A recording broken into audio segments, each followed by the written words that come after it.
Welcome everyone to today's program. I'm Heather Punke, editor of Becker's Infection Control and Clinical Quality. The program will begin with a presentation, and we will have a question and answer session following completion of the presentation. You can submit any questions you have throughout the presentation by typing them into your control panel in the space labeled Enter a Question for Staff and clicking Send. Our presenters will attempt to answer as many questions as they can during this time. You will receive an email within about a week following the webinar that will include instructions for how you can download a copy of the presentation. You will also receive a follow-up email shortly after completion of the program. You can submit your feedback or any additional questions at that time, but that email will not include the presentation. It is now my pleasure to introduce today's presenters. Dr. Stephen Claypool is Medical Director of Innovation Lab and Vice President of Clinical Development and Informatics for Clinical Software Solutions at Wolters Kluwer. Dr. Claypool leads the team of clinicians responsible for the design, development, engineering, and interoperability of clinical decision support software products. His 20 years of clinical experience includes more than 10 years as a physician and partner with St. Paul Internist and a hospitalist with St. Joseph's Hospital Health East. We are also pleased to have Joycelyn Craighead join us today. Joycelyn is a Director of Quality for Huntsville Hospital. As Director of Quality, she has primary oversight of the organization's quality and patient safety program, which includes infection prevention and control, performance improvement, medical staff peer review, regulatory and accreditation services, environmental safety, and the management of clinical registries. It is now my pleasure to turn the floor over to Dr. Claypool to begin today's presentation. Thanks, Heather. So we're going to talk about sepsis, and I'd like to start by stating that sepsis I describe as the most significant disease in the United States that people tend not to know about it. It's very common. It kills an awful lot of people, costs an awful lot of money, and yet it is not as well recognized as some of the other major diseases. It is very expensive and one of the most common causes of death in the United States. And for the most part, care for sepsis in the United States is suboptimal. Care could be better, more lives could be saved, and more money could be saved. And that's one of the reasons we focused on decision support for sepsis at Wolters Kluwer. Joycelyn?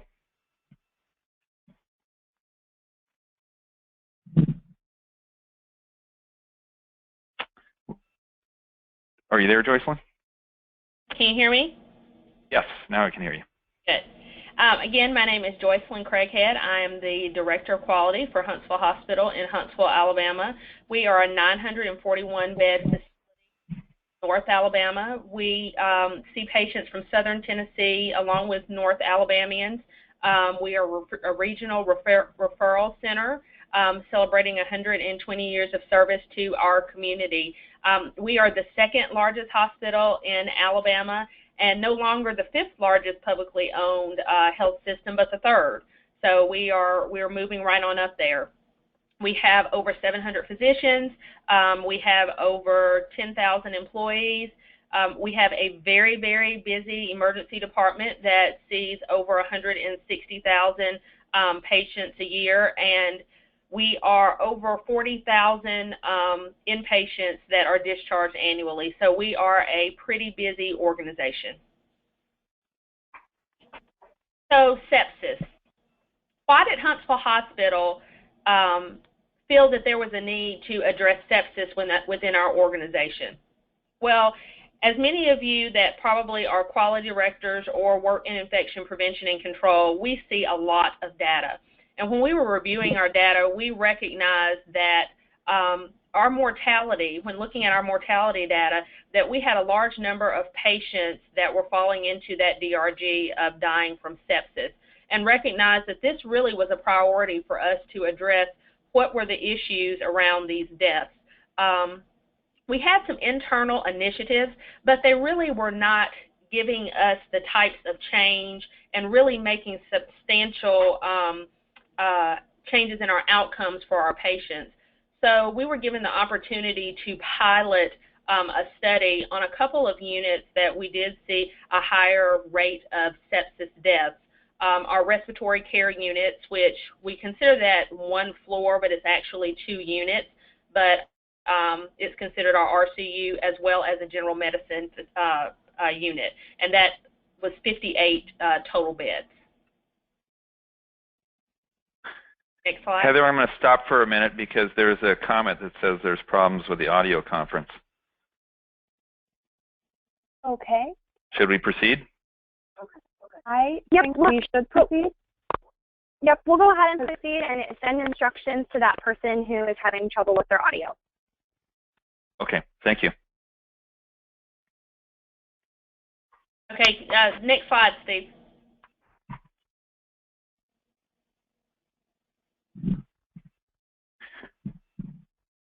Am I still connected, or did I lose something? Are you seeing the next slide, Joycelyn? I'm not seeing the next slide. I'm still, there it goes. So we looked at our baseline data for Huntsville Hospital. Our baseline period was from January to June of 2013. So we have been addressing sepsis for a little over 2 years now. So using the Surviving Sepsis Campaign definition, you can see Category 1 with our length of stay as well as our mortality rate. Huntsville Hospital's units were well above the national average, not only for length of stay, but our mortality rate as well. Category 2 addresses the discharges with sepsis infection-related codes, whether that was septicemia, severe sepsis, septic shock. Those codes were part of Categories 2 data. Still, Huntsville Hospital was above the national average. Next slide.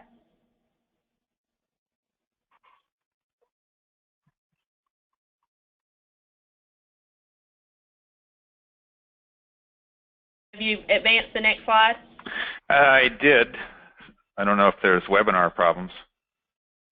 Yeah, I'm not seeing the next slide yet. Sometimes there can be a bit of delay when we change the slides. Okay. It says, I just got a message saying the connection with the GoToWebinar server has been lost. Check. Okay,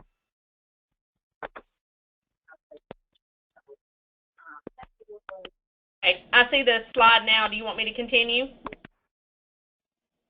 Yeah, please do. Yes, please do continue. Okay. So from Huntsville Hospital's perspectives, as you can see, we use the DRGs 870, 71, and 72 related to septicemia and severe sepsis. And we determined that our incidence of sepsis would be calculated by using those specific DRGs divided by the number of discharges per hospital. Next slide.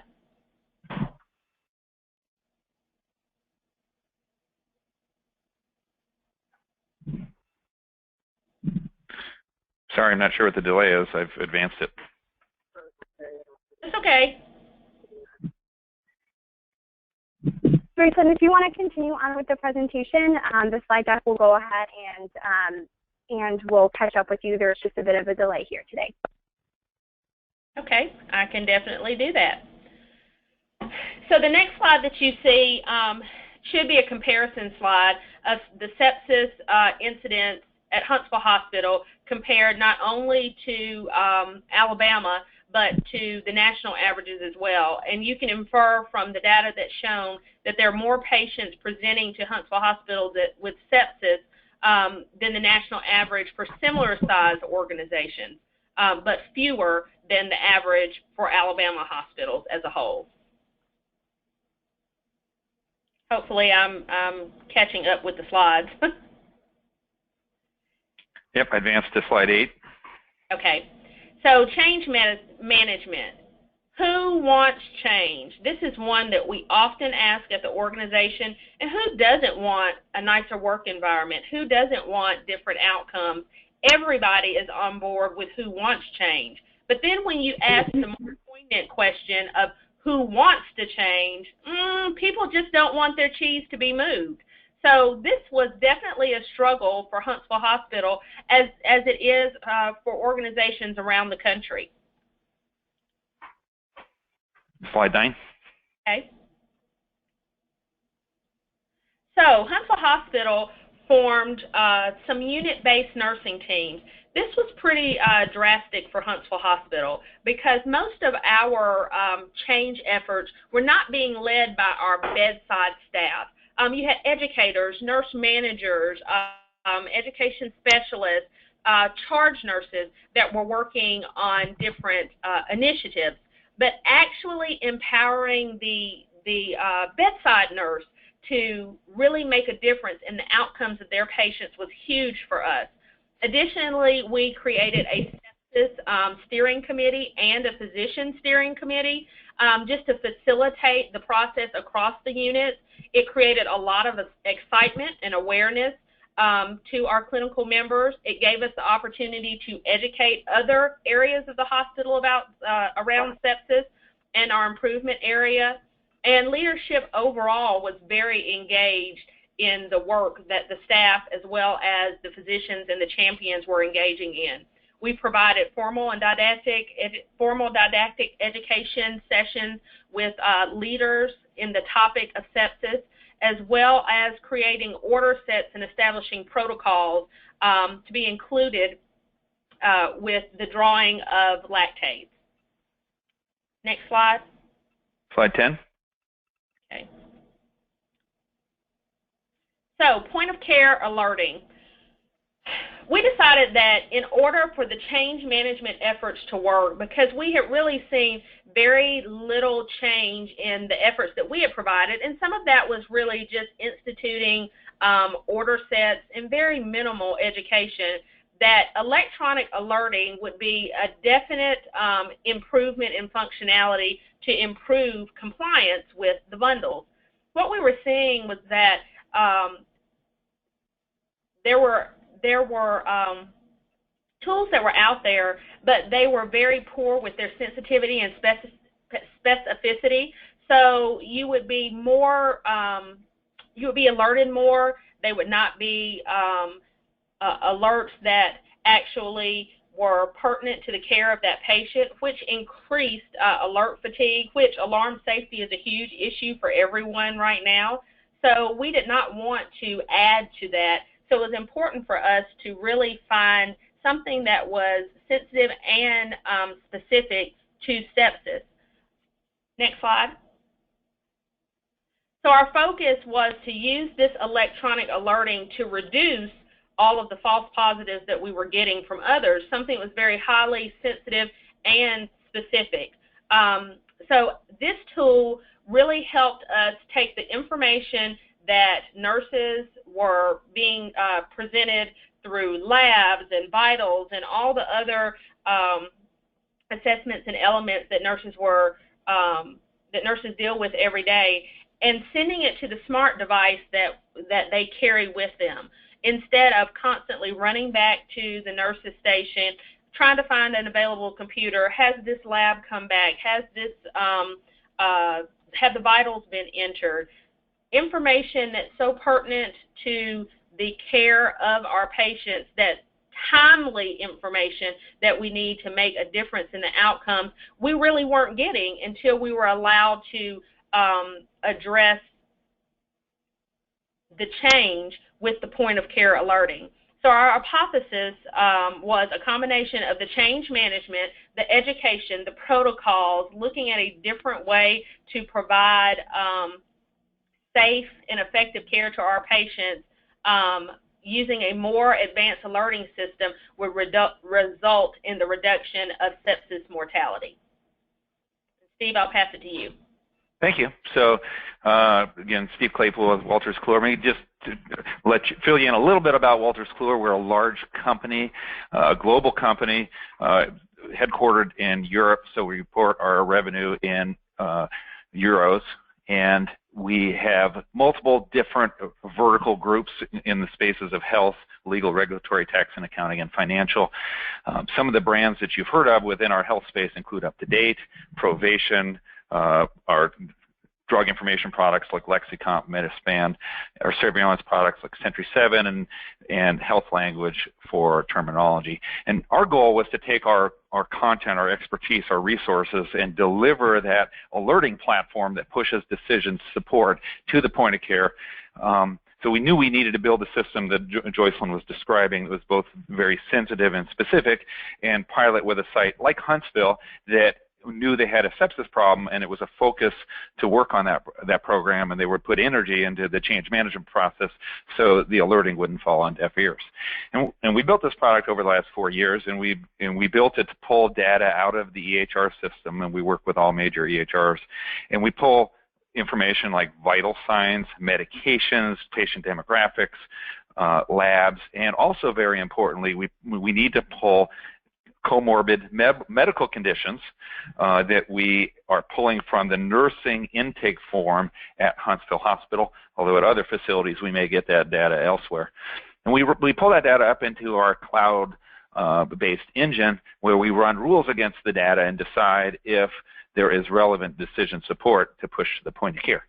And we then push alerts right to the clinicians at the point of care. And at Huntsville and most facilities, the nurses that are taking care of the patients that are already involved in the routine screening and that they know about for sepsis will be getting alerts. And we built the system to work with any device that staff may be using, whether it's a pager or a voice over IP phone or a smartphone or a tablet, et cetera. At Huntsville, they are using iPod touches.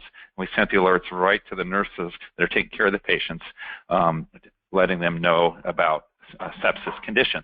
And we send 3 different types of alerts. We send an alert that describes the diagnosis, for example, that a patient may have screened positive for sepsis, or they may have severe sepsis or severe sepsis with hypotension or septic shock. Each of those alerts needs to be acknowledged. We send a second type of alert, which is advice. So if the staff acknowledge that a patient has severe sepsis with hypotension, for example, then we follow it up with, here's what you should do for this patient. And it's tailored to Huntsville Hospital, tailored to give guidance on what their protocols are in terms of what order sets should be used, what staff should be contacted, what the next steps should be, so that we encourage them and guide them to communicate and take the next appropriate steps of care. And then we have a third type of alert, which is a close-the-loop type of alert. These are reminders. If staff members have not answered an alert, we'll send another reminder, and we'll eventually escalate it to the appropriate staffs, like a charge nurse. Again, the goal is to make sure patients that are really ill are seen and taken care of, so we don't want anyone to fall through the cracks. These kind of alerts can also be somebody that's very ill. For example, if that patient has severe sepsis with hypotension that should be getting prompt antibiotics, should be getting volume resuscitation, should be transferred to the intensive care unit, we'll follow up with another alert. Hey, we haven't seen vitals on this patient again. You should recheck them. And by now this patient should have gotten their fluid, and by now they should have been transferred to the ICU. You know, the key is to identify patients early and to guide staff to deliver appropriate care. And Joycelyn mentioned it earlier. We knew that based on previous studies that have shown that if you just initiate alerting in your EHR using IHI criteria, you get sensitive alerts, but they're not specific at all. You get a lot of false positives. If you ratchet it up based on other studies that have been done, you can improve the specificity, but you reduce the sensitivity and you miss cases. So bottom line is most alerting studies done previously have not significantly moved the needle on mortality because of some inherent problems with either sensitivity or specificity. So we knew we needed to spend a lot of energy on making it both sensitive and specific, and in our research we discovered that most of the time when you have a false positive alert, it's because the patient has some comorbidity that causes the baseline data to be abnormal because of this other comorbidity, not because of sepsis, and that can trip a sepsis alert. So we realized we had to build very specific rules for comorbidities. So patients that are on dialysis have special rules running for them. Patients with liver disease have their own rules running for them, so that we know that if a patient is on a beta blocker, we know what the right pulse rate is that suggests tachycardia for patients on beta blocker versus those that aren't. So all in all, we've built more than 200 rules that are looking at the diagnosis of sepsis for a patient given their underlying conditions. They're very patient-specific alerts. This was our strategy to make sure we had an accurate system, and we did this by dialing in to Huntsville every day, looking at the alerts that fired, understanding if they were accurate or not, understanding why they were wrong if they were wrong, and adjusting the system. And I'll review the results with you in just a minute. Before I do that, though, I'm going to stop and just show a demo of the system that we described as it has been used at Huntsville. So this is a video, and hopefully the internet connection is working, and you can see it. But it's a video of the actual software. I'm logged in as a nurse. On this video, you see the patients I'm taking care of as a nurse. If I get an alert, you'll see that one there. When you click on it, you see the data that we pulled from the EHR presented at the top of the system, organized in a way that makes it easy to assess for sepsis. Then down below, you see the alert. This is an alert where a patient screened positive for sepsis, and the system explains why, because the patient has infection based on pneumonia, and SIRS based on 2 or more abnormalities described. You can also look at previous alerts. You can also look at trending in the vitals or in any of the data shown at the top. We expect every alert to either be acknowledged or overridden. If overridden, staff can type the reason why. They can even state that an abnormality is chronic based on another condition, and the rules engine will learn for that patient and get a little bit smarter.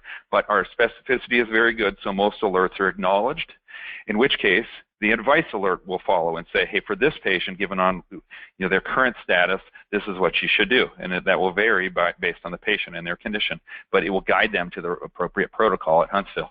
Here's another case where a patient has severe sepsis, so they're positive for infection and SIRS and organ dysfunction. Again, the system explains why it is giving a status of severe sepsis, so that staff can understand and agree. And different advice is given for this patient, again, based on the order sets, the policies and protocols at Huntsville, which are evidence-based. I'm going to stop the video here and move on with the presentation. So we next conducted a study at Huntsville to assess the effectiveness of the program including both the change management effort and the electronic alerting. We used a study period beginning in March 2014 through the end of the year. The control period was the 3 years worth of data before the implementation period. We excluded patients in a time frame in the middle when the hospital was working on some of their policies and when the program was being fine-tuned. For this study, we asked Huntsville to use ICD-9 codes as the basis of looking for sepsis using the 3 sepsis codes. We know that ICD-9 codes have some limitations. Cases are sometimes missed, but it is a standard used, and it has some benefits compared to other methods. The main one being there won't be bias in terms of chart review. They'll simply run queries and compare sepsis cases pre and post implementation of the program. As Joycelyn mentioned earlier, Huntsville selected several units that they thought were appropriate for the study. It was a before and after study for those units that were respiratory care and general medicine. We excluded patients that went from the ED to the ICU first, and then days later ended up on the study floor. We excluded those because there wasn't an opportunity to screen them with the software before they got to the study units, because the ICUs were not included in the study units. So that's the method that it was done. This data was obtained by just an export from the database. The exception was that there was some limited chart review that had to be done to find out if there were some patients that were comfort care, because those patients were also excluded from the study. That was a very small amount. For the primary outcomes, we assessed mortality, 30-day readmission, and length of stay. I will also go over test characteristics, and Joycelyn will go over some bundle compliance data. But the primary outcome was mortality. Here's the numbers. The first phase, there were 5,000 plus patients hospital-wide with a sepsis code in the control period versus a smaller amount in the study period because it's a smaller time frame. When limited to the sepsis units, you see the number get smaller on the next line. Then we removed the patients that went to the ICU first before they could be screened by the program, so that number gets a little bit smaller. There's very few that were then excluded because they had limited care. That's this row right here. So this is in fact the denominator, because this is the population that could have been impacted by the study program. So again, it's patients that were admitted to the study floors that did not intentionally have their care limited, that did not go to the ICU first. And we have more in the control period because it was a longer time frame versus the group in the study period. We will use this as the denominator for upcoming slides. So first I want to show you the sepsis incidence. You see over time, dating back to 2011, there have been more ICD-9 codes for sepsis that were captured on the screening floors. What we had anticipated is that this might go up when the program went live, but that's actually not the case. It's a gradual increase over the entire 4 years without a significant increase during the study period compared to the previous time frame. And we believe the reason for this is because Huntsville had kicked off a documentation improvement program way back in 2011. So they've had a team that has been educating physicians on doing a better job of documenting sepsis, and so they have seen a gradual increase in sepsis codes. And you see on this next slide that it's a hospital-wide phenomenon, not just where we had the program running. So this, we believe, is due to the outside factor outside the study, which is, again, their documentation improvement efforts that are separate from the study. It will complicate our analysis just a little bit, but we'll adjust for that and explain it. So again, primary outcome was mortality. So here we have mortality as assessed by number of sepsis cases according to ICD-9 codes. And in the pre-period, you had 566 cases versus 212 cases in the post, with 51 deaths versus 9. And that's a reduction from 9% mortality pre to 4.2%, which is about a 50% reduction, and this is statistically significant. So very big drop in mortality. Again, since we're doing a little better job of capturing sepsis by ICD-9 code as time goes on, our numbers will be slightly benefited by a larger denominator in the post period. We realized that, and therefore we also looked at sepsis deaths, again by ICD-9 code, but over time instead of over sepsis code. So in this case, the numerator, which is deaths, will actually be slightly increased over time as more sepsis is documented and coded, since those deaths are due to ICD-9 code. So this probably represents the true benefit. And here we see the mortality reduction of 43% as measured by deaths over time. The previous slide was 53% as measured by deaths per code. The one probably slightly overestimates it, the other slightly underestimates it. So our true mortality improvement is probably between 43% and 53%. And if you look at the mortality by ICD-9 code hospital-wide per year, you'll see that hospital-wide it did not improve, excluding the screening floors. So we don't believe there is some other initiative, for example, even just better sepsis care in general over time, that has accounted for the improvement on the study floors. We believe it was actually the program that was implemented. In addition to mortality, we looked at 30-day readmission rate. We asked the staff to run a query for patients with sepsis by ICD-9 code and to run a query to see whether they were readmitted. And there was a reduction of about 30% in patients with sepsis and whether they were readmitted in 30 days. And we believe this is due to just improved care of the sepsis patients, so they weren't as ill when they left and therefore less likely to bounce back. We also ran an analysis looking at length of stay, and there was a trend toward improvement in length of stay. You see from 8.8 days down to about 8.2 days. This is not statistically significant. We do believe it will become statistically significant when we have more data. At least it's trending in the right direction, which is very positive. If you look hospital-wide, the length of stay is not improving hospital-wide. So the trend that we see is probably not just a hospital phenomenon, but we suspect it will prove out to be real because of the program once we have enough numbers.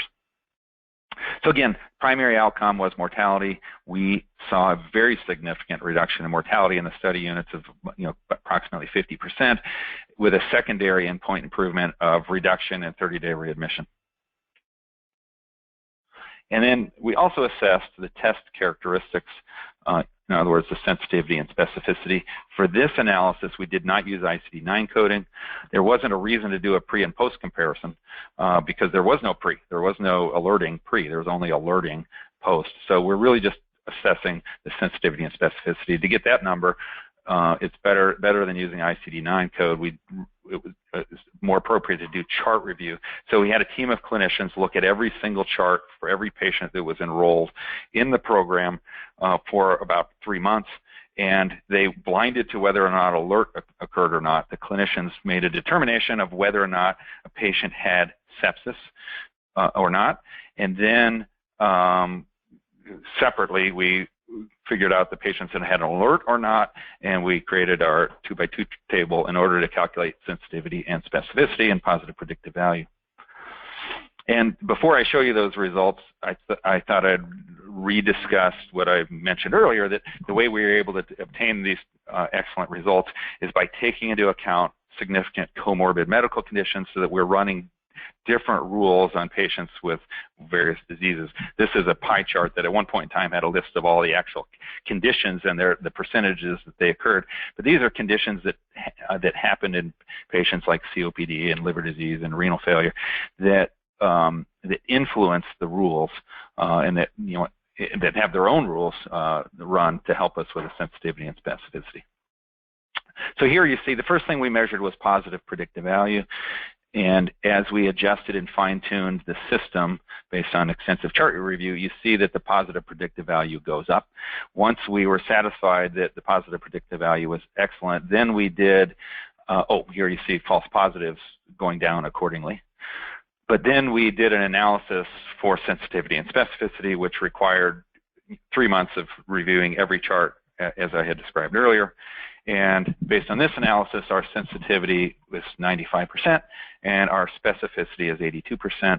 And quick review for those of you that don't know what that means, sensitivity relates to if a patient has sepsis, how likely are you to catch sepsis, meaning throw an alert. Specificity relates to how accurate an alert is when it fires, and a highly specific system will not have as many false positives. And the two tend to be opposite in testing. It's difficult to get a test that's good at both. So we were very pleased with this. This is better than any other published electronic system that I'm aware of. And this is what we were attempting to achieve in order to feel comfortable we'd have a system that would impact mortality. So our summary is that an advanced system can be built if you use hundreds of rules that take into account comorbidities.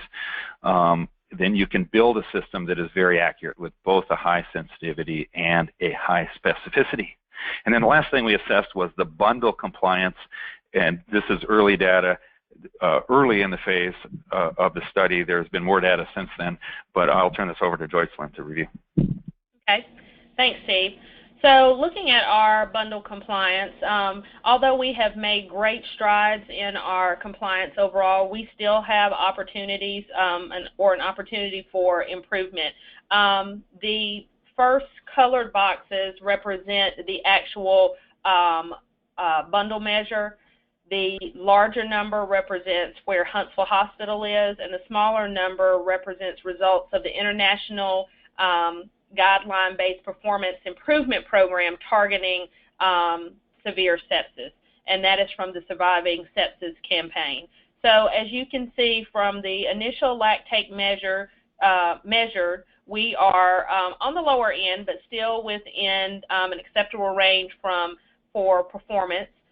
With our blood cultures, we're really doing exceptionally well, also with our initiation of the broad-spectrum antibiotics. Where we still have opportunities for improvement, it lies with our fluid resuscitation for hypotension. And honestly, that is an issue that we still face with physicians. Many were trained, perhaps even 20 years ago, that are very concerned about fluid overload. So they'll say, I have a heart failure patient. I'm not going to bolus them with, several liters of fluid. They will end up overloaded and you'll cause another problem. Well, one of our physicians always says, well, you know, you can fix the overload, but once they're dead, you can't fix that. So we are still working, having discussions, one-on-one discussions as we review charts with physicians, providing the evidence-based guidelines for the fluid resuscitation for hypotension. And it's going to just be one physician at a time with that improvement. Next slide. So the financial impact, it's really not reviewed here, but we have identified that we have some potential improvement regarding our revenue recovery, just because documentation is improving. And we have looked at and have had a group of documentation specialists really focusing on improving the coding so that we're appropriately reimbursed. Additionally, you will see a cost reduction because of the improved length of stay. Patients are not staying as long in the ICU. So hopefully we will be able to provide more data related to the financial impact at a later date.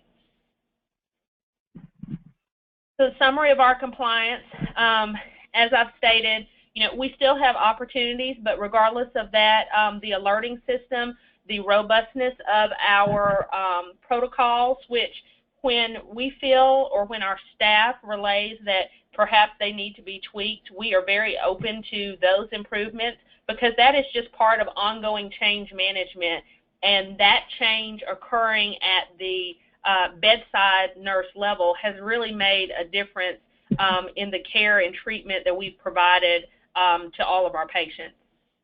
Next slide. So just review some limitations of the study. This is a single-center longitudinal retrospective analysis. It's a pre- and post-analysis as opposed to a side-by-side or a randomized trial. We know that, but it still is the first of its kind trial that we know of that uses electronic alerting that shows high sensitivity, specificity, and significant mortality. And has another disadvantage that many trials in this space have, which is the use of ICD-9 codes, because ICD-9 coding is not especially sensitive. There are cases of sepsis that do not go documented, and therefore do not go get codes. But it is a standard that's used. And as Joycelyn mentioned, there's some limitations in that that there are still some efforts to be improved in compliance with the bundles.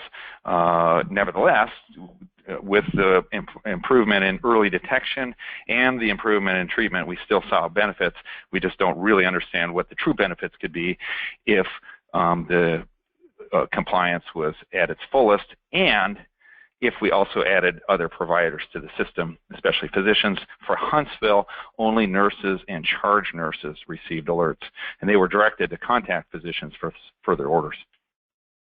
So in conclusion, our summary is that a sepsis improvement program that uses change management to initiate sepsis screening protocols and communication and order set protocols, that also includes an electronic surveillance system that is highly accurate with high sensitivity and specificity, can improve sepsis mortality and some other outcome measures. Any questions? Yes. Thank you to Joycelyn and Dr. Claypool for that informative and enjoyable presentation, and we will now begin the Q&A portion of the program. As a reminder to our audience, you can submit any questions you have by typing them into your control panel in the space labeled Enter a Question for Staff and clicking Send.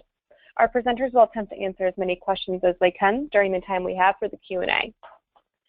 So let's pull up some questions. All right, the first question is this alert function limited to just sepsis, or can other patient changes in vital signs such as blood pressure be alerted for possible bleeding, etc.?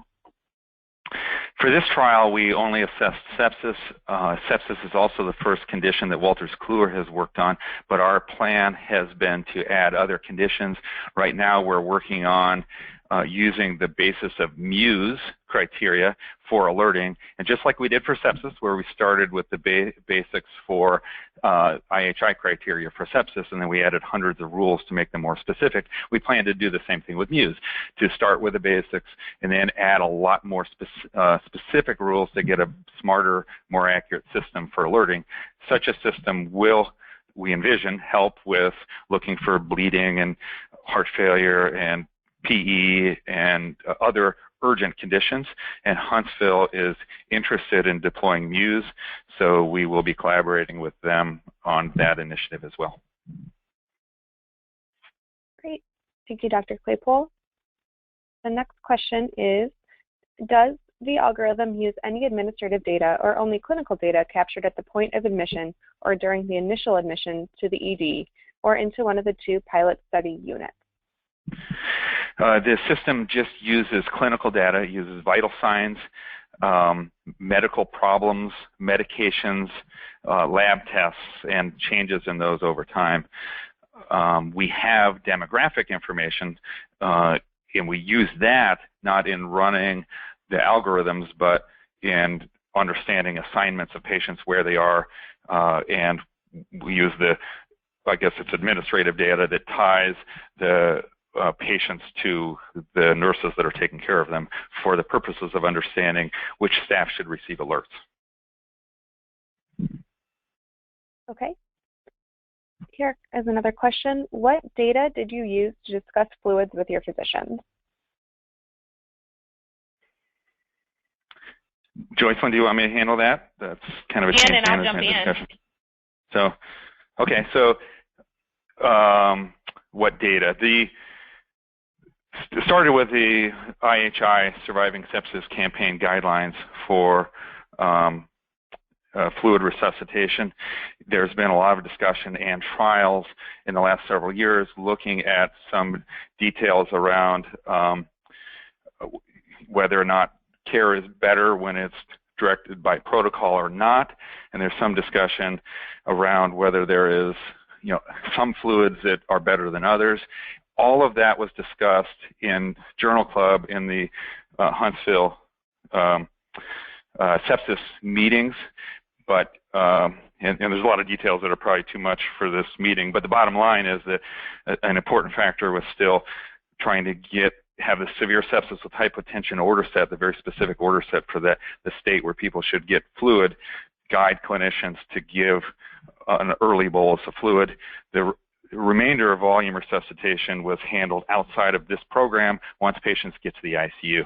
And as Joycelyn mentioned, staff still have a tendency at this hospital, as they do nationally, to under-resuscitate patients with fluid. There was not, in the order set at this stage, there was not a strict suggestion to use a particular fluid type other than crystalloids. Okay, Joycelyn, anything to add there? I don't think so, other than one of the things that we've been really blessed with this relationship with WK is the fact that we are able to, with their assistance, kind of slice and dice this information and this data, and being able to present physicians with their data on their patients. And there has been some manual review of the records to kind of fill in the blanks of things perhaps that we would not readily know and understand. One being looking at fluid resuscitation, who ordered the fluids, some of the rationale of why they stopped fluids, or perhaps did not run fluids at a certain rate. That's been very helpful, because the best way, and let me back up a little, I'm not doing the education with the physicians, and the nurse managers are not educating the physicians. We have a very strong physician champion that's willing to sit face-to-face with the physicians to review their data. So when you're presenting them the numbers and then providing them with the evidence-based research behind the importance of early recognition and protocols around sepsis, there really isn't anything that they can say except for kind of sign me up, what do I need to do to improve my compliance and the care for the patients that are diagnosed with sepsis. So that's another piece that's very important and has helped us be successful. Great, thank you both. The next question is, do you have any experience with using multiple rules in an alerting system for an ED? Our alerts have low specificity, especially in view of the fact that many patients don't have problems updated on arrival? It's a good question, and I do understand that most alerting systems that are used have poor specificity, because if you use this traditional criteria for sepsis, it'll be fairly sensitive and not very specific. So the question was about ED. At Huntsville, we went live on the floors, but a lot of patients came right from the ED to the floor and then fired their first alerts. So the system was still built to handle new admissions, and we built our system to work in the ED. We are now going to deploy it in another hospital soon into the ED, and we'll study it more directly, but it was built to work in the ED. It is important, as the question asks, to understand some of the comorbidities. We know that many hospitals don't do a good job of keeping their problem lists up to date, which is why a part of the effort is to use an intake form where some key medical conditions are used. So at Huntsville, the nursing staff have an intake form where they ask some questions. We spent some time with Huntsville just saying, hey, can you add end-stage liver disease to that form, or can you have a checkbox for dialysis on that form? And the nurses did that as part of the intake form so that we could augment the medical record with a few really important medical conditions to make sure our system ran better. Doing that allowed us to take advantage of our extensive rules to get better sensitivity and specificity, and we believe that workflow will work in emergency departments as well, but we'll be proving that out soon. Great, thank you, Dr. Claypool. The next question is, does the algorithm use HL7 messages and the various accompanying segments as data inputs? Yes, I forgot to mention that, but we use HL7 interfaces, HL7 messages. The majority of them are interfaces that already exist at most hospitals, although we have to add one in order to get medical problems from nursing notes if that's the desired plan. So we're able to pull data from every major EMR using HL7 messages. We are working now on more modern interfaces, including use of CCDA and exploration of FHIR. But as of right now, and at Huntsville Hospital, we have used HL7 messages. Great, thank you. The next question is, can you speak to the accuracy or utility of the ICD-10 codes and how that may affect your software? Is there any new data since the switch? I can't comment yet on ICD-10 because I am unaware of any published data to know whether it's better than ICD-9 coding. ICD-9 coding is known to not be very sensitive for detecting sepsis, but the reason isn't really an inherent problem with the coding system. It's that physicians tend not to document sepsis. When somebody's admitted to the hospital with pneumonia and they have a fever and they have tachycardia and they have leukocytosis, physicians just write pneumonia on the chart most of the time. They don't write pneumonia with sepsis, therefore they don't get a code. If at your hospital physicians still don't document sepsis, doesn't matter if ICD-10 coding has more specificity in terms of the choices, it still won't get coded. So answer is, I still think ICD-10 coding will not be the ideal research tool to ascertain the true incidence of sepsis at a facility, because the problem lies with physician documentation. Got it, okay.